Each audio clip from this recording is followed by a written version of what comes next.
Welcome, Armchair Analysts. This is the Armchair Bench Warmers podcast. My name is Camz, and I'm here with the Usos. Yes. Oh shit, Brian.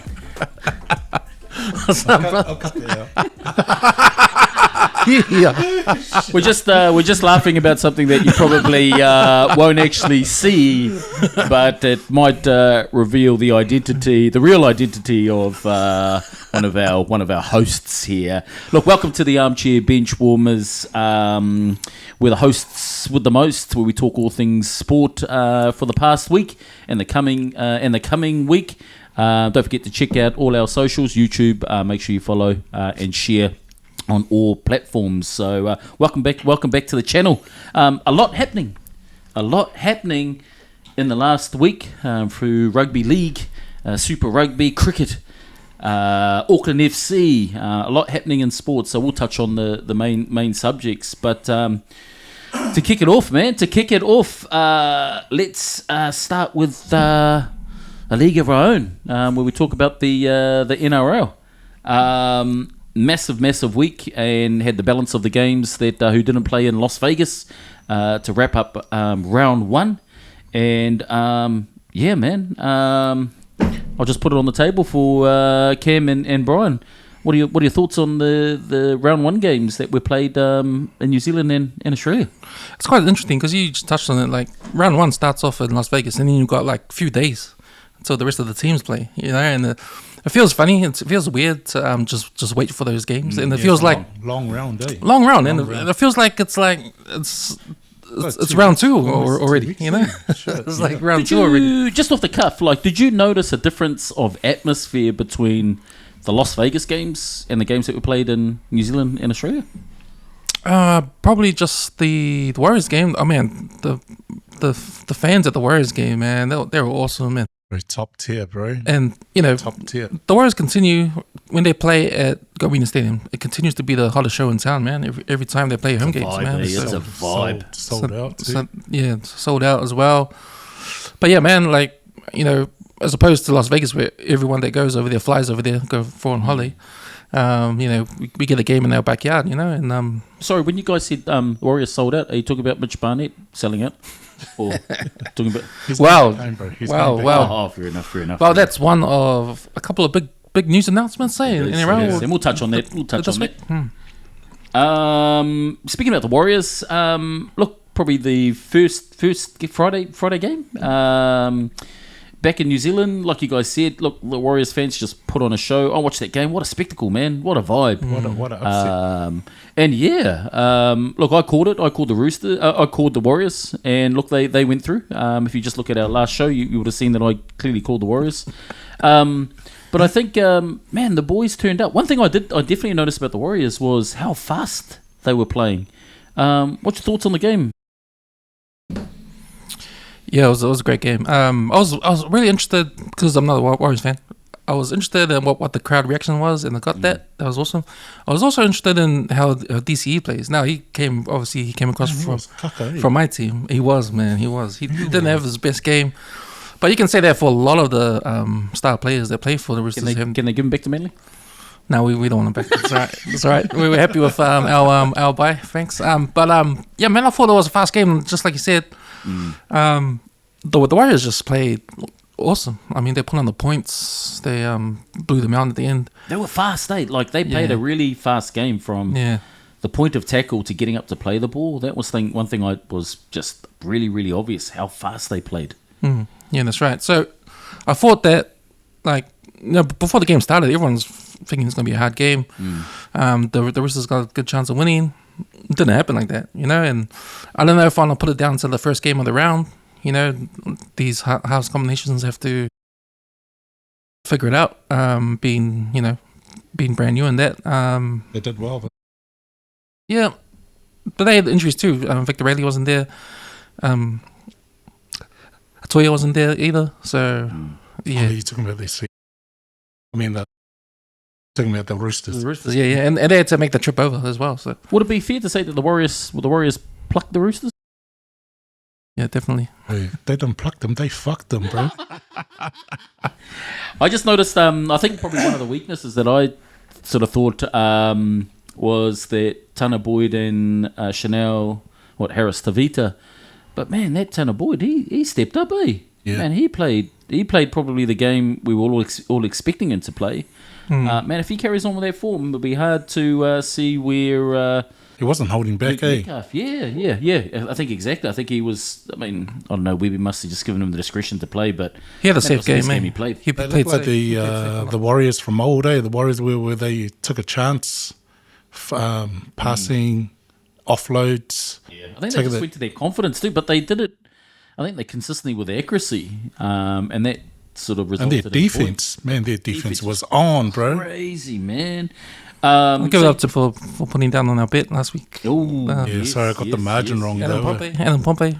Some man. Yeah. Be his only try for the season. But yeah, you've got to recognise the Warriors supporters, man. They're just on some different level, man. I mean, how cool would it be to be in that stadium, and just to be a player to run out to that, man. So big ups to the Warriors fans. Well done, man. You guys are a different We're recording from different breed. Game Media Stadium today. Oh yes. So Well, when it comes to the Warriors fans, Thanks, Cameron George. Thank you. when it comes to Warriors fans, it's built on what they do at the stadium. So the stadium experience at the Warriors game is something else. You don't get that same experience at Eden Park. The stands are closer to the action. It's a perfect rectangle, so it's a perfect stadium to watch rugby games or soccer games. So the action is close to the field. That means the crowds are packed. When it's a packed crowd, there's a lot of them, so a lot of energy in the crowd. And, they had the halftime show with Savage. He comes out, he's cool. pumping the crowd up, That was cool, man. The Warriors are already up 22 to 6 in halftime. The crowd's already pumped up. Savage comes out, pumps the crowd even more. They got the light show going on. It was just awesome to see with that, man. And I was watching it at home on TV. I was thinking, man, I should have been at that stadium. So it's so good on it. Commentators on Sky. It was Sean Johnson. Man, Foxhead, bloody Blocker Rich. Man, Yeah. he is Gaia.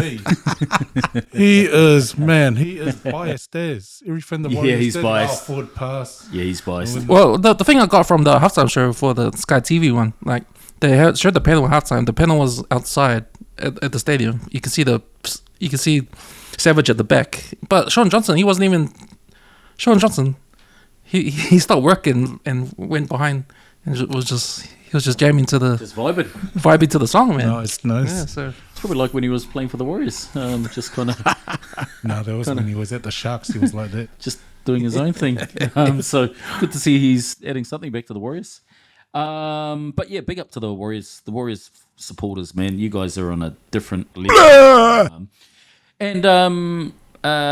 Speaking of just the Warriors and the confidence in that, and Brian, look, I know you're a very staunch Warriors fan. Day one, bro. Day one. On our Super Brew picks, how much did you have the Warriors by? Oh, man, I forgot to make my pick. It was auto pick. I can confirm the selection was Roosters by 4. I can confirm it was the Roosters by 4. Yeah, I got hacked. I got hacked, bro. And as you can see, I'm donning the mighty Broncos colours. My team got absolutely pumped Bro. by the Panthers. Now, look, I wouldn't have mind losing to the Panthers. I think it was just the way that they lost. I'm going to put it down to round 1 Blues, and the Broncos will bounce back. Okay. But, yeah, look, it's only round 1. Scoreless too, man. Scoreless. And speaking of our teams, as we've made our viewers aware, I'm a Broncos supporter. Brian's a Wars supporter, and Camz is a Manly supporter. Camz, how did Manly go on the weekend? well, because we went to the Blues game on Saturday night. By the time I got home, it was already 10 minutes to go, Yep. and Manly were down 2 converted tries. So I thought, oh shit, it's game over. But nah, man, they scored 2 quick tries in the last 7 minutes, man, to tie it up. Went to Golden Point. Who, Manly or Raiders? Manly. Yeah. So exciting last 7 minutes. So I could say I got home in time to watch it, but heartbreaking when the rookie, the rookie half for Canberra, he slots the goal at Golden Point to win the game. But he did it in a way. Pull out the bedtime stories. He did it in a way where he just kicked it, and no one on the field thought it would go over, but it just went over, and it was game over. Maybe it was because of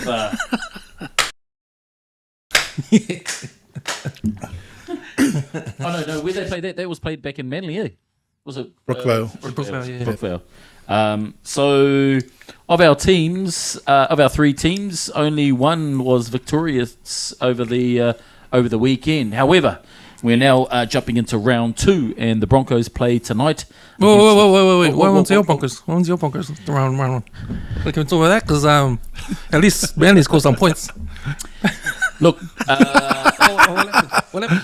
look. After, still carrying the title of 2025 NRL champions. That's last year, bro. Last year. The plan was, I spoke to coach and I said, look, we've got to make sure that we go down convincingly so that other teams think they have a chance. And that's what it went down to. So, Are they tired from the from Madge's training regime? Because you hear the stories how hard it is. Because they didn't have a break. They went over to England and played Hull. Is it their train? Because they do look tired, eh? Yeah, possibly. When you look at the impact that Walsh had on the game, he had no impact. So I think, given that, look, I mean, NRL, they're professional athletes. I think media speculation around his training regime, that's probably part of just being a professional athlete. So there's probably just got to be acceptance around that. Is there some round 1 blues? Yeah, absolutely. I think they might just needed to kick up the arse that they need, and that is it. And that's it. So against the Eels, who we're playing this week. Unfortunately, Tonight, eh? yeah, I think it's going to be smoked tuna for the Broncos today. I'm predicting it'll be 1,000-0. Look, I think it'd be quite convincing from the Broncos. They definitely have to bounce back after that embarrassing introduction, but it's only round 1, gentlemen. We're now into round 2. Broncos by 30 is going to be my pick. And I think the Kotoni Stads will score, and I think Reece Lightning will be back to the form that we've become so accustomed to in 2025. Who have the Warriors got? They've got the Raiders tomorrow. The Raiders tomorrow is going to be a tight game. I reckon Warriors will take it. What do you think the Warriors will have the upper hand? I mean, besides playing at home, that's got to be at least 12 points. Playing at home. You've got. It's playing at home, not playing with themselves. I think we'll have them in the back line. We've got the back 5. I think our back 5 is a bit better than theirs. And up and forwards. I don't know. I still don't know about their halves pairing, even though they did well last week. Will they do it again? Can they be consistent? Especially with a bit of travel too behind them, so we've got to sort of factor that in.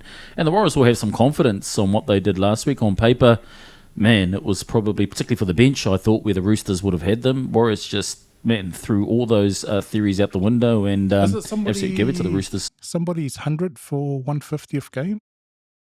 For the Warriors? I don't know. Wow. Roger. RTS. Yeah, RTS is 150 games. So congratulations to you, Roger. That's another incentive for the club to... and that's why he will be scoring a hat trick. And he is a professional, eh? He is your professional old. He looked good last week, man. I think he. If he tries this there.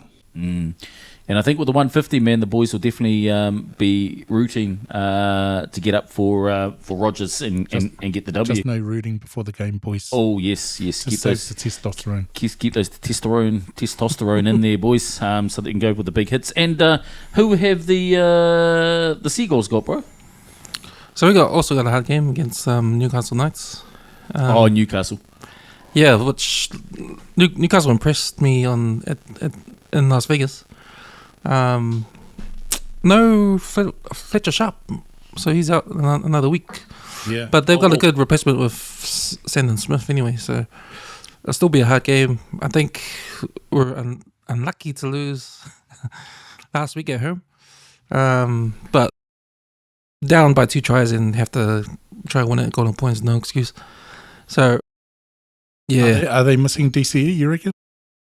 Nah, I don't reckon. No. I don't reckon. I think it's gonna be a hard game. I think we're gonna win, just because we'll learn from our mistakes from last week. And Turbo, he had a good game. He had a solid game last week, so looking forward for him to build on that because we need him. It should be a good game, and Newcastle Knights are an exciting team as well. So they want to build on that. Some consistency, in Las Vegas, yeah, that's right. And Kalen Ponga. I mean, we all heard the news. He's going to come to the Kiwis. We'll talk about that a little later, but yeah, man, it's an exciting game. And I heard Seabol was starting to really point the finger after last week's loss. Was he? At Hopari. Well, I know he's got to show some results. I think he's gone after this year. Was there any player or any team that you guys that impressed you out of all the teams that sort of played in round one? Was there any team that sort of stood out? The Warriors. Any players? Yeah, the Warriors. Yeah, they were actually quite. Probably Warriors. Yeah. Memphis. Storm as well. But he's slipping in that fullback role nicely, man. Like Peppenhausen's gone, and he just fits right in, man. So they haven't lost anything at the back there. It's so it'll be an interesting games, and we'll also sort of divulge what we're doing in terms of our picks near the end of the show. So stay tuned for that. Again, just in terms of the league side of things, big week of sports, and just off the back of that, a few sort of announcements this week. We touched on it, and we'll start sort of speaking a little bit more on that. But Kalen Ponga choosing to go for the Kiwis. I personally think that Keanu Kinney holds that spot at the moment, so it's good that he's selected or chosen to represent the Kiwis, but I actually don't know where he's going to fit in. Thoughts, boys? Yeah, you probably think he's going to be in that fullback role, and that means we're going to put Keanu. Like, is he going to play wing, or he going to go with Warbrick? I can see him on the wing, And Mulitalo. It depends how healthy Mulitalo is. He'll probably be healthy at the end of the year when they start playing, but yeah, I think it's good. Because remember, there was a year of speculation he was going to go play rugby union, play for the All Blacks. Yes. There was all that story going on, but all the Mystics, Auckland FC, But no, man, it's been a long time coming for him. The speculation in his journey, like he's from here. He wasn't born here, eh? Or did he move over when he was a kid or something like that? No, I don't think he was born here. Yeah, so through his parents, so he wants to represent the Kiwis, and he should. I was watching NRL 360, and they were talking about this. And they were talking about how it will affect State of Origin and how it will dumb it down. And Gordon Tellis, man, that guy, man, he's anti any other like he's anti like the Samoan boys playing for Samoa and choosing State of Origin. Like he's anti that. Oh, give back your Tongan card, Tellis. Give back your Tongan card, mate. You've been revoked. Hand it in, mate. Hand it in. Yeah. But no, it'll be good to see Kalen Ponga playing for the Kiwis. I don't know. I just don't know if he gets, warrants selection. I think if he plays well, justifiably he'll jump in there. But, based on the end of year games, particularly for the Kiwis, that Keanu Kinney, man, he was on. Speaking of other Kiwis, Will Warbrick, there is some speculation through the media that he is leaving the Storm to then head back home to the mighty Warriors. Nothing's been confirmed, has it? Eh? Nothing. What? Yeah, to Wasbrook.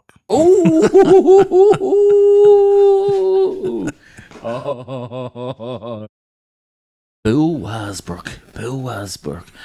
But nothing's been confirmed, is it? Nothing's actually. It's just been. No, it's just rumours, eh? You think it's a good move for him? Well, the rumours say he's homesick, so.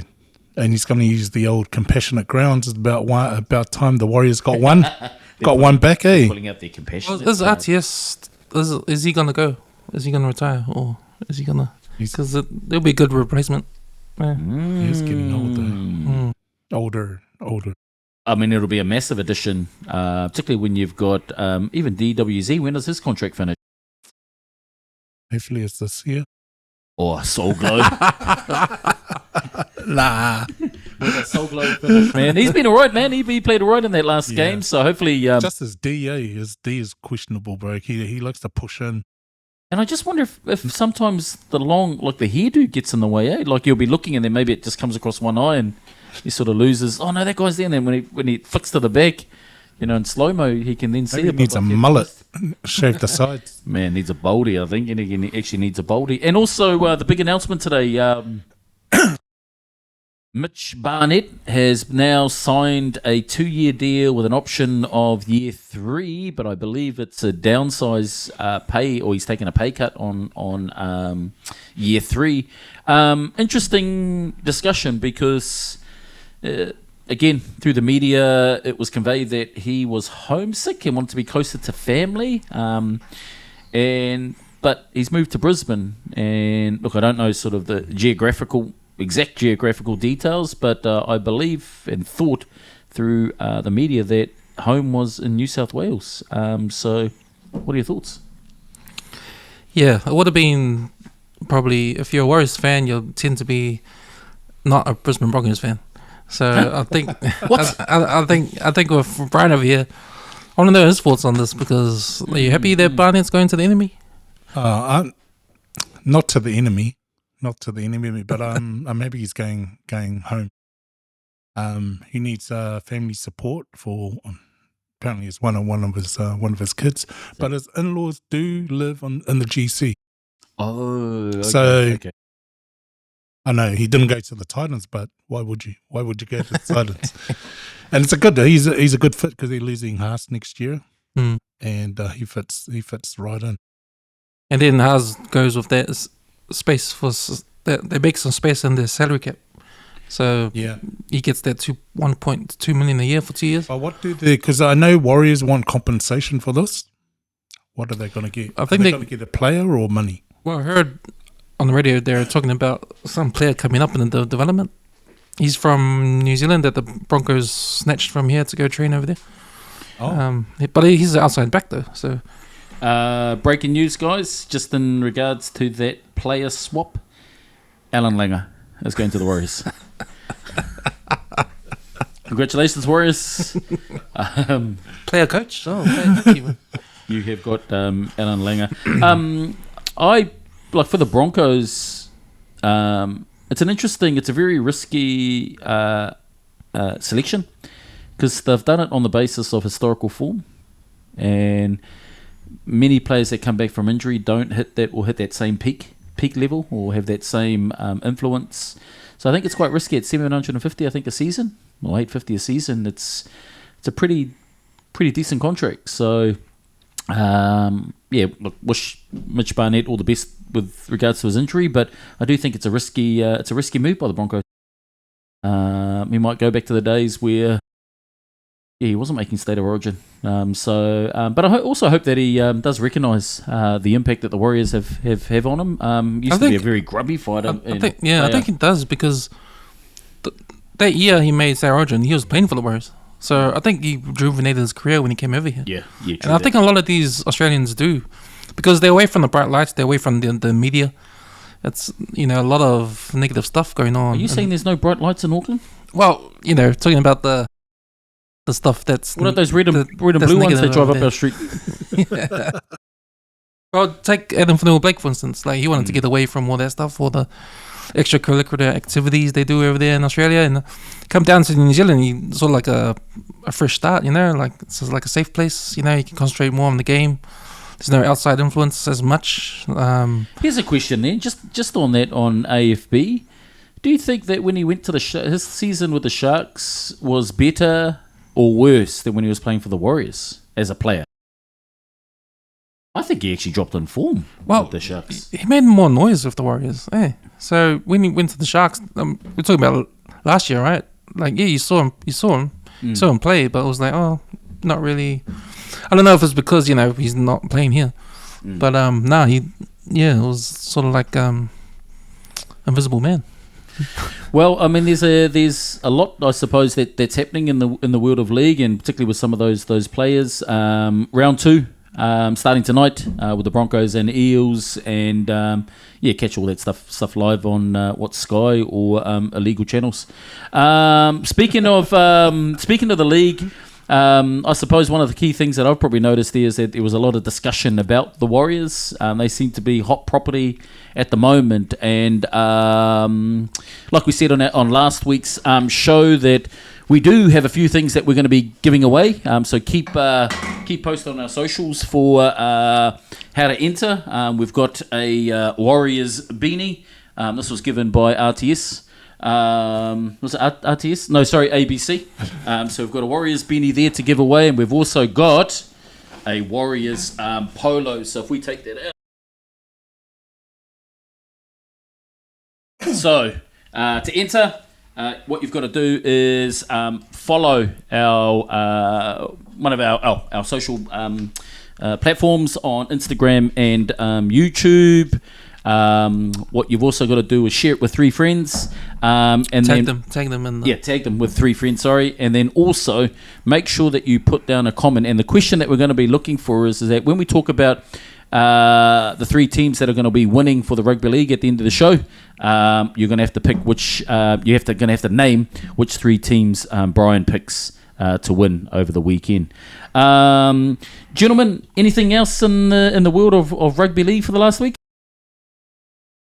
Just Zach Max again going over to the Force. Yeah, what's up with that? Like, that was a bit of a circus. And also, I think the Storm have to front with $250,000 for his legal bill, eh? Man, like, you'd be pretty pissed off about that. But what a bloody circus, man. R360. He was going to rugby union anyway, so.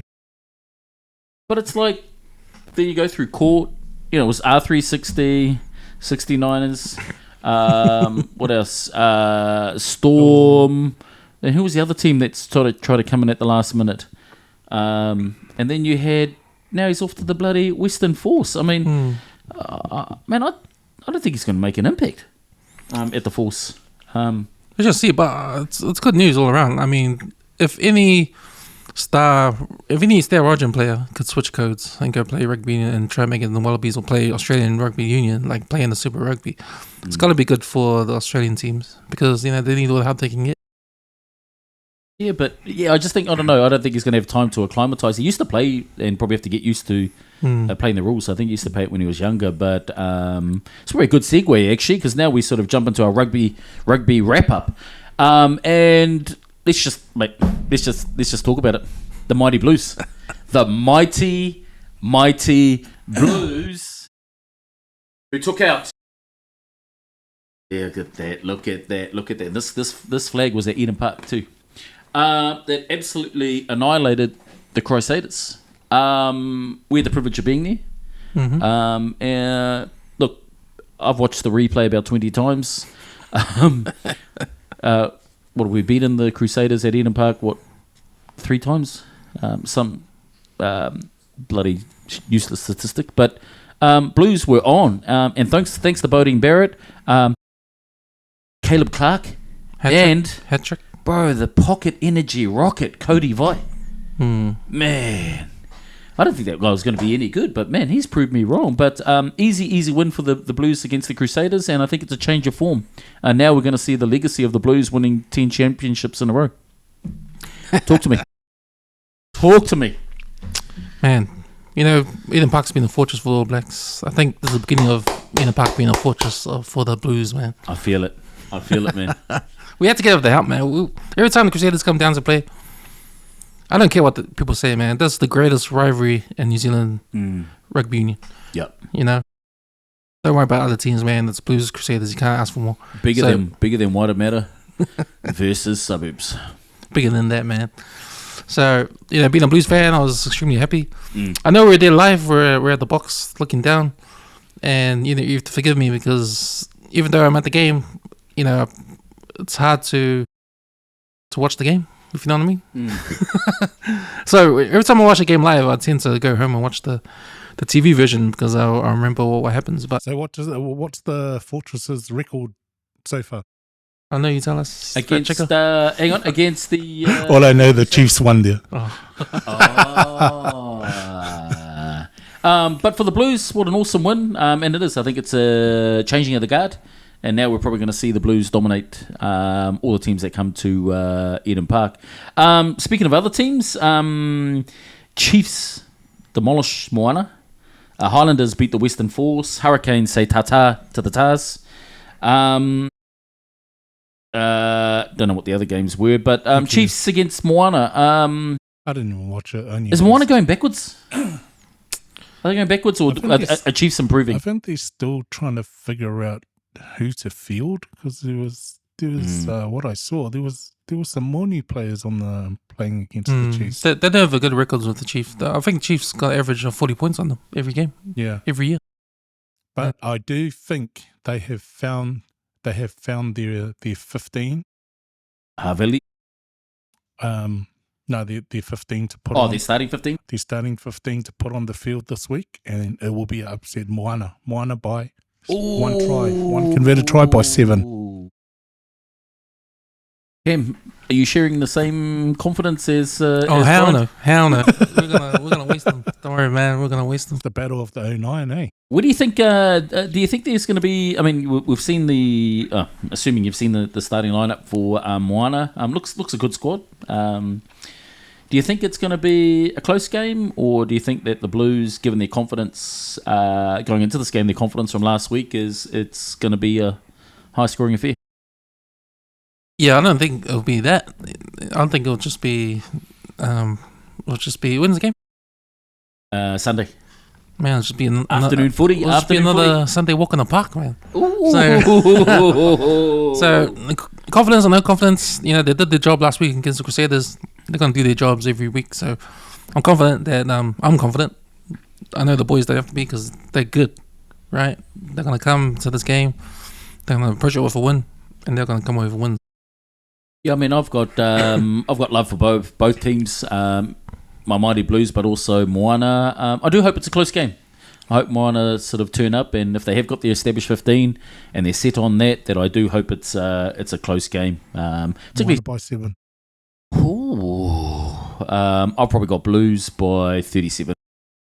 I just think being at home, having the confidence there, and they've put on a strong squad. And with Beauden Barrett and the form that he had last week, just his maturity was, man, he was definitely a game changer for that win against the Crusaders. Who have the Chiefs got this week? Oh no, they've got a bye, eh? Yeah, they've actually got a bye. Easy win. And it was good to see Mackenzie back. So what's his performance like on the weekend on that game, Brian? Did he is he back to form? 10 out of 10, mate. 10 out of 10.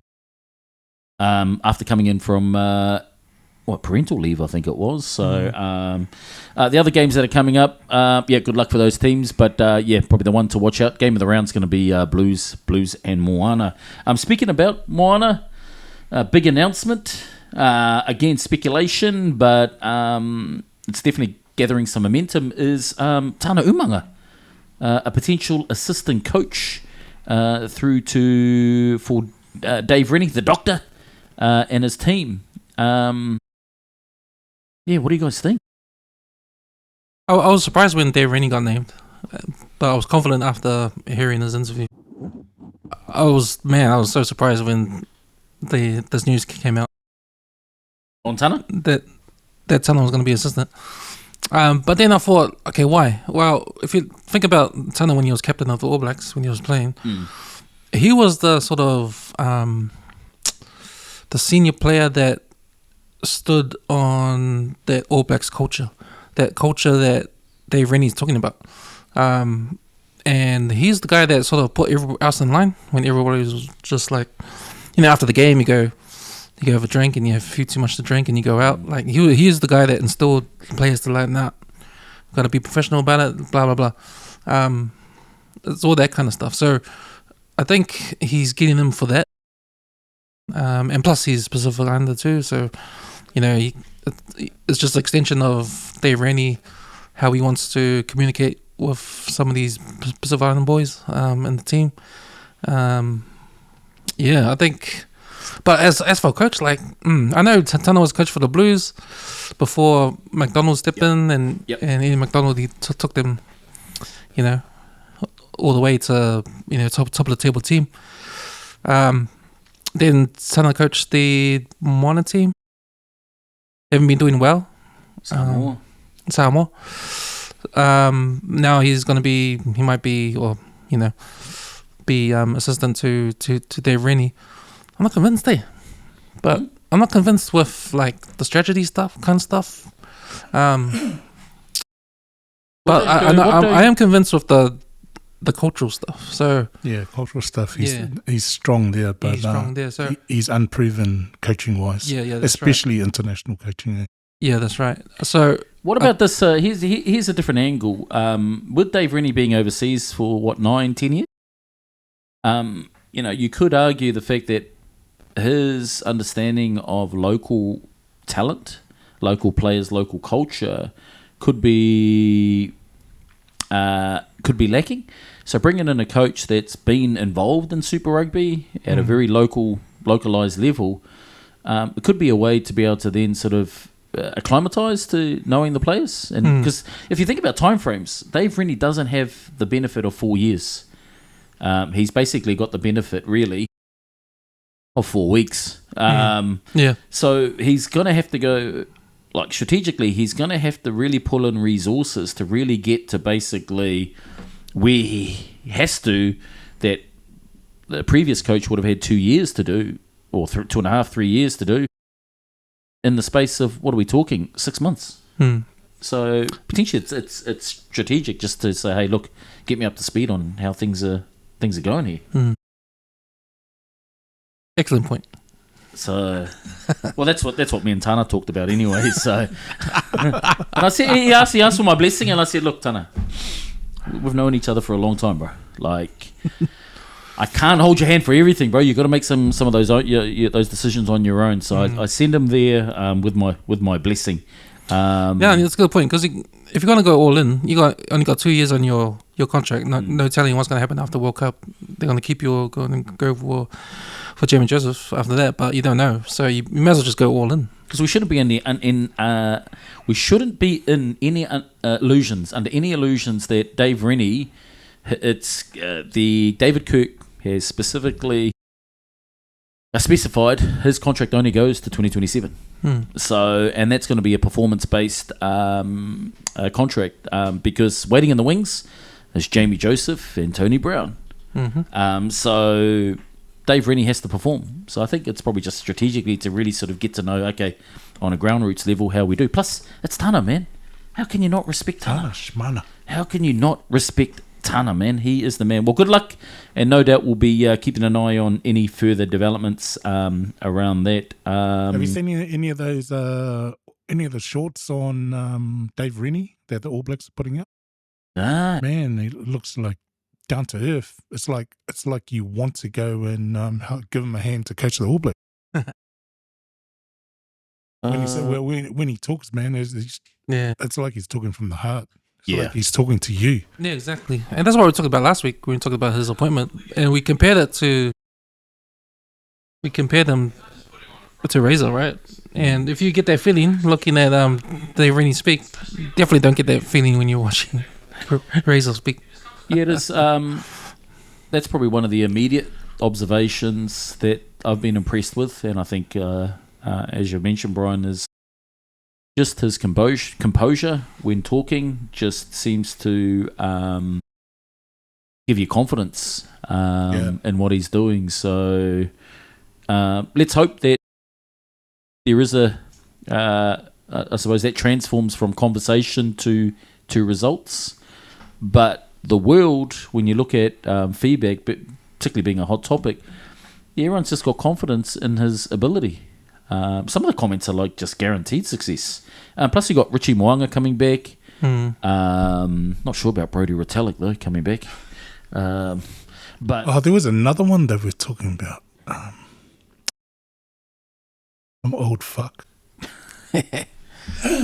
Well, there's somebody else that we're talking about. Cam Schuster. Well, there's no doubt now we know who's going to be potentially the All Black captain. It's going to be Adi Zavea. I don't know, man. And that's probably one I think is debatable. Look, the obvious choice is Adi Sevilla, but I don't know. There are other options for the All Blacks captain, but it's just going to be interesting to see who his first squad is going to be. Because again, he just doesn't have the benefit of time. And he's on the record. He's on the record. His job is going to be based on his performance. It's just black and white. Well, it makes sense when he says he's going to pick on form. Because, like you said, he's got no time. So you may as well pick on form, right? Yeah, I wonder if that's going to extend, if he's going to be able to twist the arm of the All Blacks and their restriction around not being able to select overseas players. But I'd like to see, because you're probably going to be, I wouldn't be surprised if there are some names that aren't on the list for everyone that get chosen in the All Blacks, All Blacks team. Was that guy Aaron Smith they want to bring back? Was it Aaron Smith, eh? Yeah. They were looking at Aaron Smith. Aaron Smith, not Aaron Tuafale. Nah, that's the women's rugby. Speaking of that, New Zealand sevens with the women's, man, they just seem to be dominating that sevens circuit at the moment. But I have to just bring up a topic for discussion. The New Zealand men's sevens team went overseas, but they went over there without their coach because he had visa issues. So they sent the assistant. Man, look, that's pretty Mickey Mouse. I think for a New Zealand outfit that's been routine and well versed in overseas trips, where their coach couldn't travel with them because Where did they go? Yeah, what league on the tour? We'll have to go to our fact checker here. There, Because if it's USA, then I'll probably will be okay. Cause Canada, I think it was Canada. Canada. No, it should be easy for them. yeah.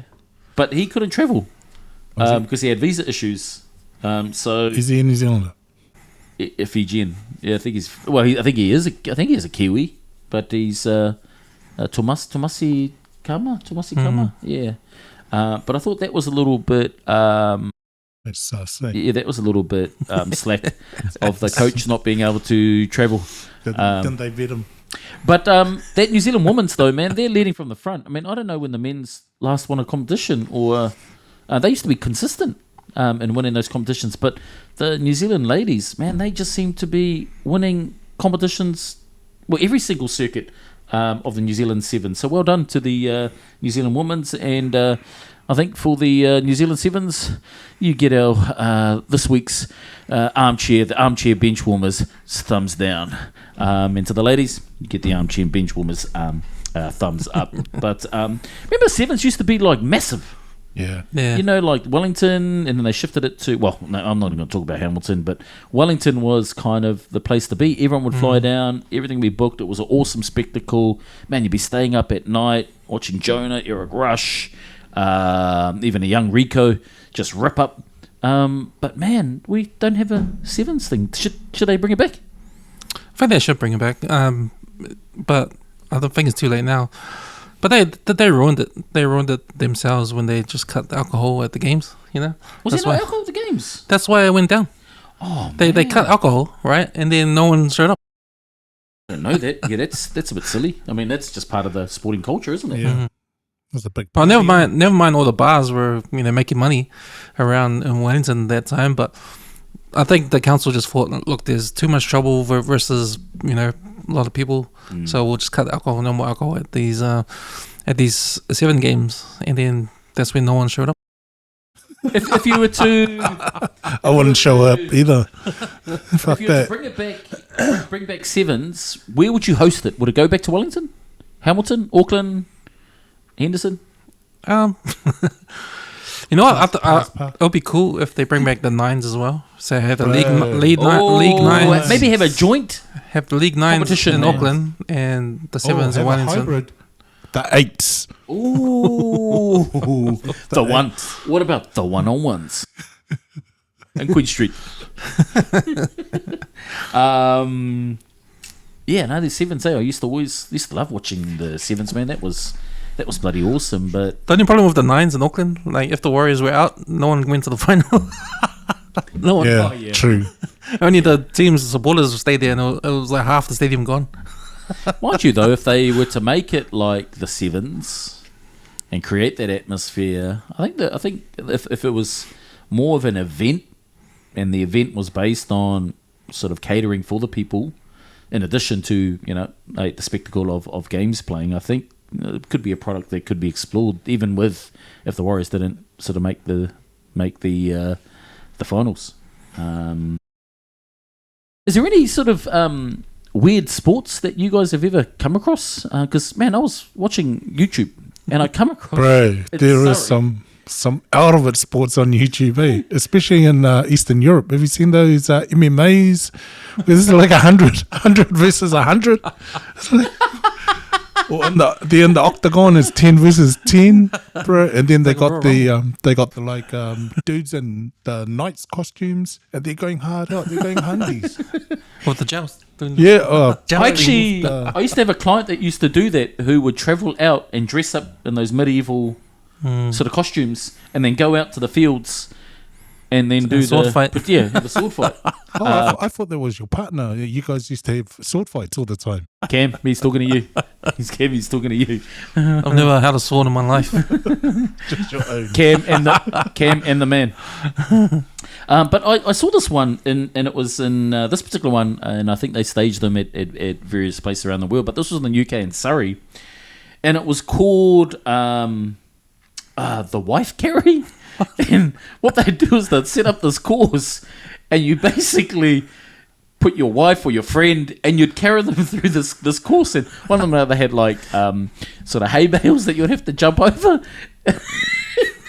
I was like, man, how did these guys come up with these sports? And then I sort of looked it up, and it was actually quite popular where they do practice that particular sport around the world. So, are you bringing it here? Camz, It's like those, jump on my shoulders, bro. We are doing it. In the UK, and even in Ireland or even up in Scotland, like the Highland Games. Highland Games, it's that kind of stuff. Like what about chasing the cheese? Where they throw the cheese down the hill, down the hill. Some of the guys that get down there, they're running so hard, they knock themselves out. What about those the running off the bulls? The running off the bulls, in Spain, oh man, it's crazy. That's white people's sport, That's white people's sport. But even what's that one when they roll down the hill? Like, that's when they're chasing the cheese. That's chasing the cheese, and they run. But then you see them go in the air, and then they just can't control themselves, and they hit their head, and then boom, boom, and then you see them knocked out. But yeah, that was quite interesting. If our viewers, the armchair bench experts, if you see any sports that you'd like us to sort of have a look at and watch and review, drop us a comment down below.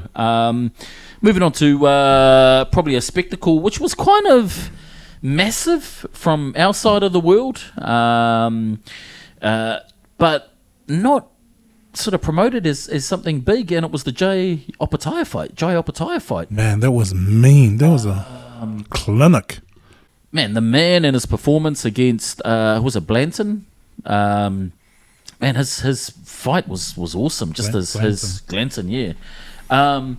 Jai's fight was awesome. Got a few growlings from his dad about staying in the pocket and trying to bang with the guy, which I think is probably one of his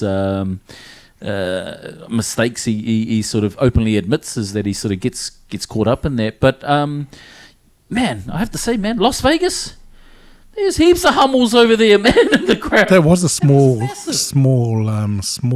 stadium, That was small, yeah. It was tiny. I don't know how they're making their money, the UFC, on the boxing. I'd have to say Dana. There's a bit of drama with his belts or something, IBF got stripped. Yeah, they said it was stripped, but they're saying, the IBF is saying that Zafar never contacted them about sanctioning the belt at the event, but they're reviewing it. He hasn't been stripped yet. Because apparently he's still their champion on their website. So he should be. I think so. He should be, man. He's earned that. He's been the longest serving. What was it? Cruiserweight champion? Yeah, he's cruiserweight. Man, and yeah, he put on a clinic, man, and just smashed his opponent up. But man, the amount of Samoan supporters in the crowd, man, that was crazy. Bro, that was mean at the end, It was like massive. But man, is that Jai? Man, is he borderline crazy, man? Like, he just goes and talks, and then he looks at the crowd, starts crying, then he comes back and he's like, yeah, I'm going to waste you. And then he just turns and thanks, man. I'm like, man, trying to get in the ring with him, man. You definitely don't want to have those stare downs, eh? You know, those ones where you're walking down the street and you say, hey, you got an eye problem? And you look at him, it's like, oh, bro, look away straight away. Adrenaline does crazy things. Oh, yes, the old adrenaline. But good fight, and looking forward to seeing who he fights next. Brian, did he mention any names, or who's kind of up? Just, what's his... Benavides? Benavides or something, eh? Yeah. But he's good, but because he's another unbeaten cruiserweight, but he's not a natural cruiserweight like Jai. Jai's a natural cruiserweight. I think he came from super middleweight, and then light heavyweight, and then cruiserweight. Because he was also saying that, the commentators referenced a comment from Jai that he was going to step up to heavyweight too. Well, he can, because the commentators were saying that fighters like Joe Fraser, Van Holyfield, they were at that weight when they were heavyweight. They were fighting at Jai's weight, what he fought in the weekend, while they were heavyweight. So, if he goes up to heavyweight, Jai could fight Tyson Fury.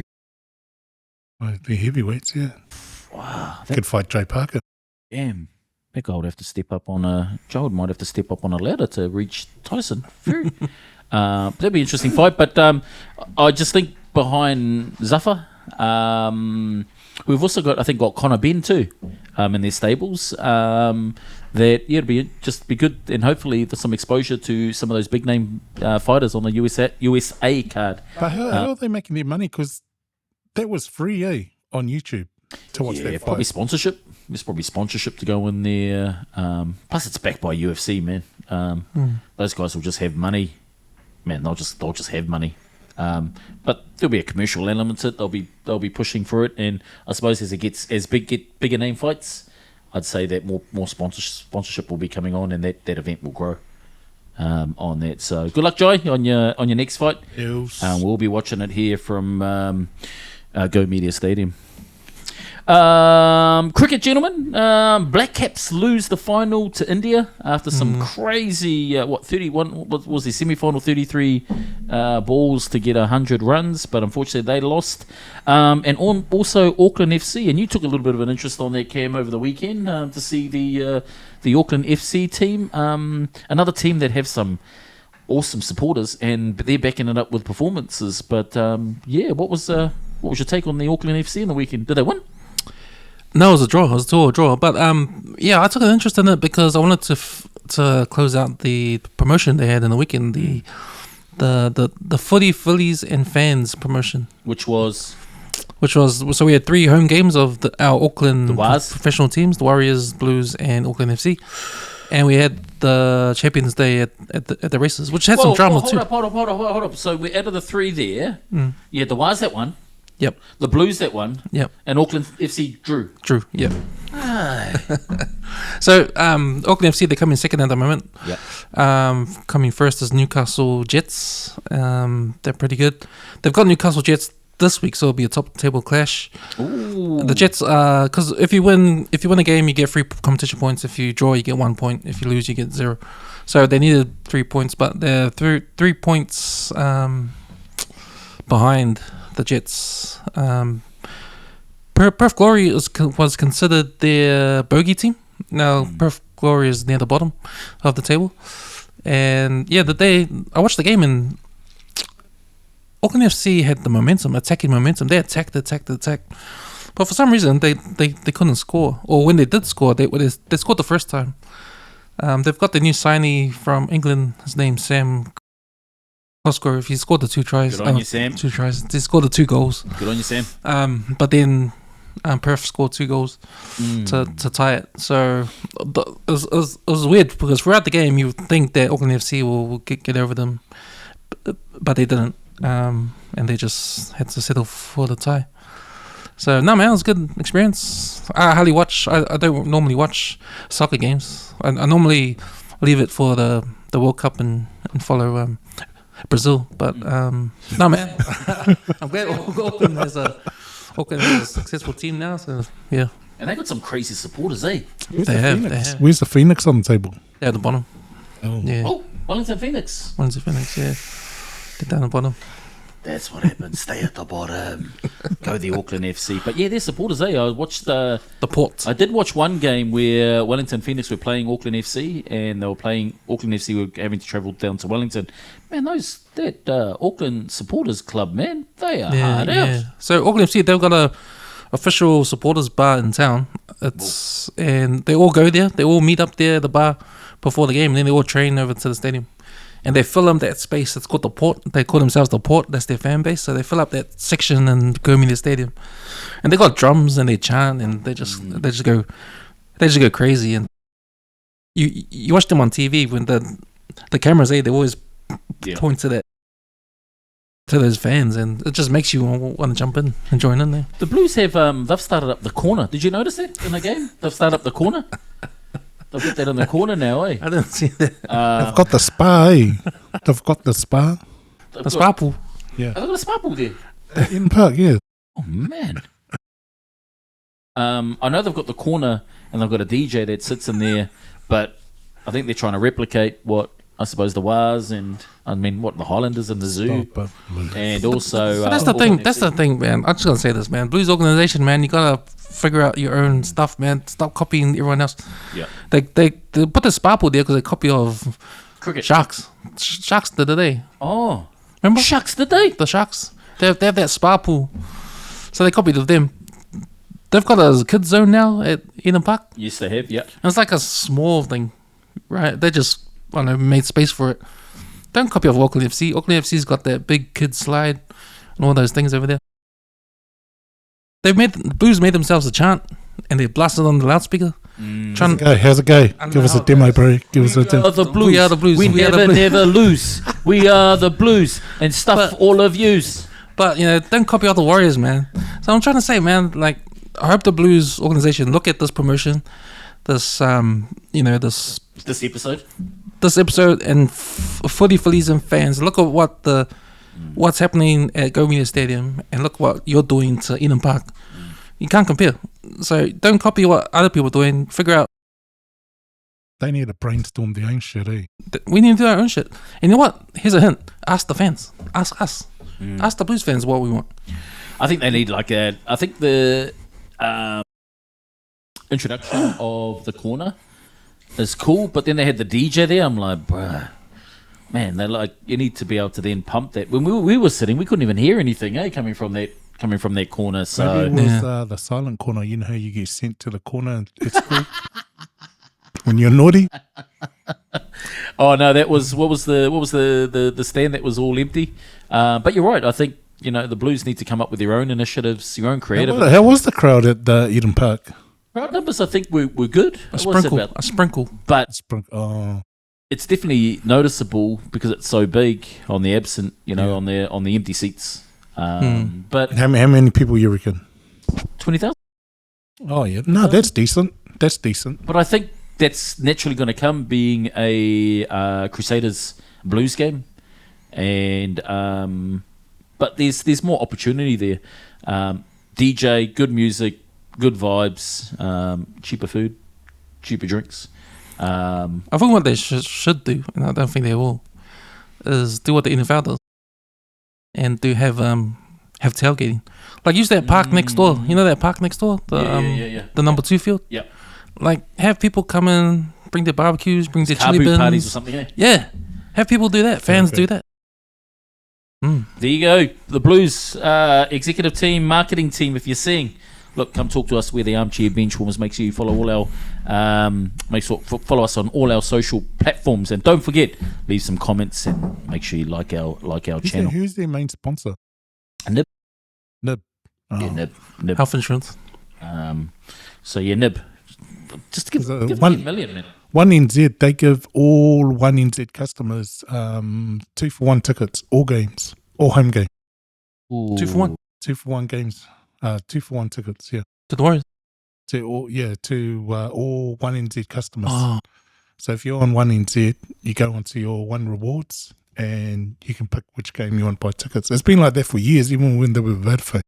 Oh. Be interesting to have a look at that just to see, because the Blues tickets are pretty cheap. It's just for the South Stand, I believe, the GA. So it's like $20 for 2 people to go in, 2 adults.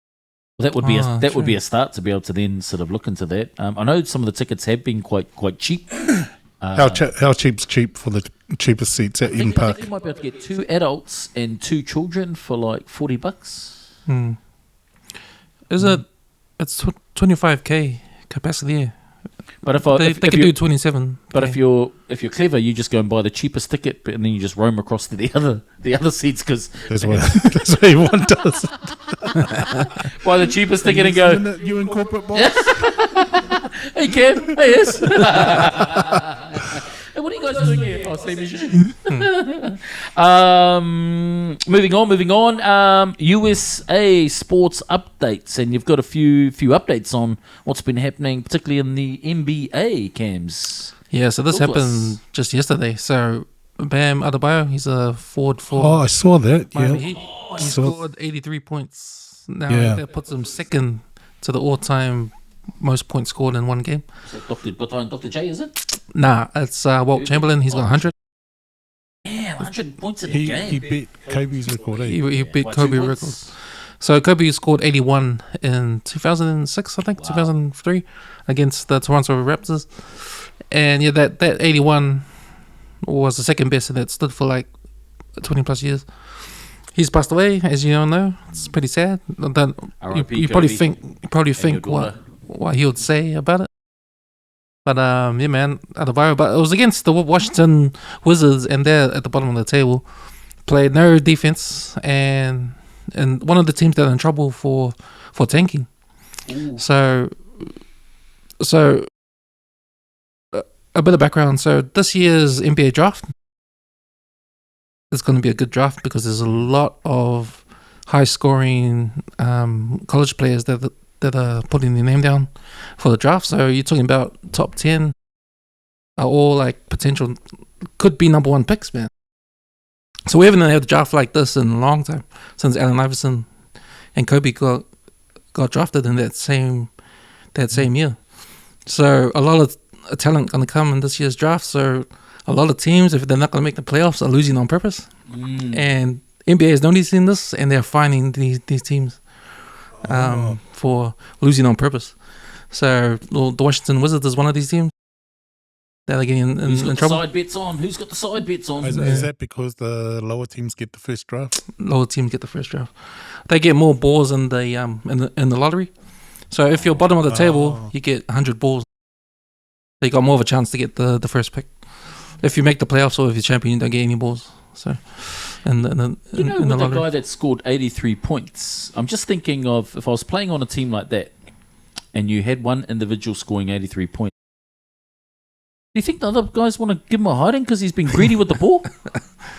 Well, it got to the point where he scored 33 points in one quarter, or 31 points in one quarter, and does the team support him? And that's a record already. So it's like, okay, this guy's on fire. Let's give him the ball, see what happens. He gets closer. Yeah. He gets 70 points in the fourth quarter, and they're like, this guy might actually get up to 81. So let's just keep on feeding him. So at some point in the game, they made the decision to give him the ball every time.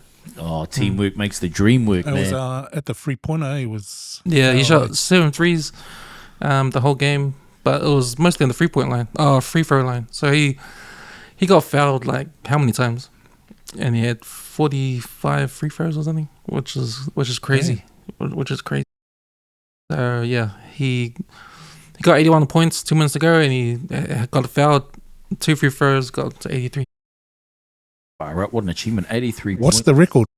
100. Oh, damn! Any other updates from any of the sports? Any other sports that are happening over in the US there, Cam?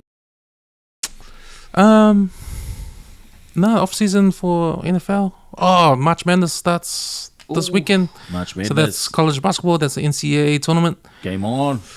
So all the champions around the country, USA, are going to go in one tournament to find out who's number 1. So you'll see a lot of these players that are going into the NBA draft in this competition in this tournament. So yeah, if you're interested, see who's going to be drafted. There's a good time to watch college basketball in the US. And there we go, cha-ching, ching. Speaking of that, we're going to start talking about, our bets for the weekend. And this is the part where we make some bets and we make some calls on the rugby league.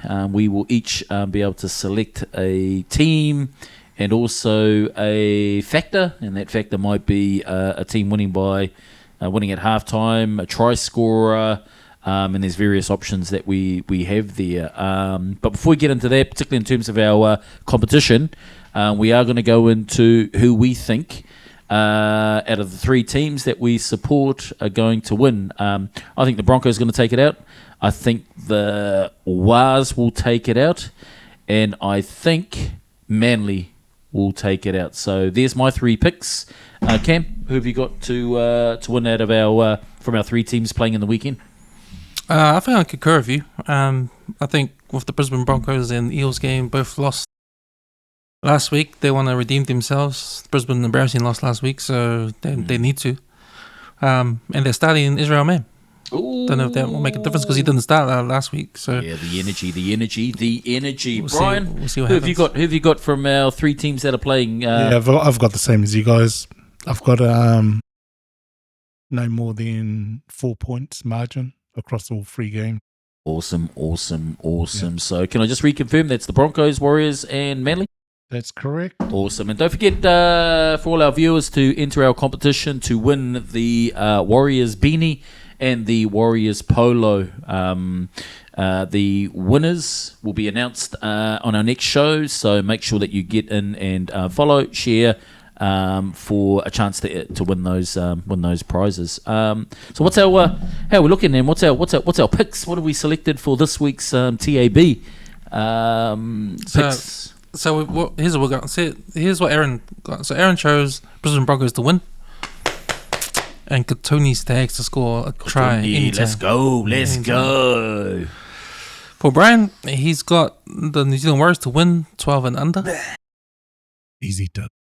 And RTS Roger Tuivasa-Sheck to score a try anytime. 150th game, 150 game. Get up. He looked good last week, man. So a few tries this year. And for myself and my Manly Seagulls, I've got Turbo to score a try anytime. Turbo.